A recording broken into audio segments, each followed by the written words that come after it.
ঢাকাই ছবির গ্ল্যামারাস নায়িকা ইয়ামিন হক ববি। সম্প্রতি অস্ট্রেলিয়ার সিডনিতে গিয়েছেন তিনি। বোন ও তার সন্তানদের দেখতে ববির এই সফর। নায়িকার দুই বোন সেখানে বসবাস করেন। সেখানকার সব মনোরম লোকেশনে নিজের আবেদনময়ী ছবি পোস্ট করেছেন সোশ্যাল মিডিয়া হ্যান্ডেলে। অস্ট্রেলিয়ায় সফর নিয়ে ববি কালবেলাকে বলেন, আরও আগে আসার কথা ছিল, নানান ব্যস্ততায় হয়ে উঠছিল না। অবশেষে আসা হলো। বাচ্চাদের সঙ্গে সময় কাটাতে আমার বেশ ভালো লাগে। আমার বোনের সন্তানরা আমার জন্য পাগল, ওদের সঙ্গে দারুণ সময় কাটছে। স্যান্ডেলিনা সো, রূপচর্চায় আভিজাত্য। তিনি আরও বলেন, এবারের ট্যুর বেশ লম্বাই হবে। কবে ফিরবেন এখনও ঠিক করেননি। এখানকার সুন্দর সব লোকেশনে ঘুরছি। ভ্রমণ ও আড্ডা দুটোই বেশ ভালো চলছে। অস্ট্রেলিয়ার আরও সব মনোরম লোকেশনে ঘুরে দেখার ইচ্ছে আছে।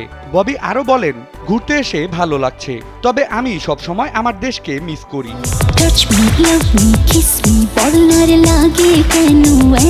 অসংখ্য ব্যবসা সফল সিনেমা উপহার দিয়েছেন ববি। অভিনয়ের পাশাপাশি চলচ্চিত্র প্রযোজনা করেছেন তিনি। মাঝে মধ্যে বিজ্ঞাপনেও তার উপস্থিতি দেখা যায়।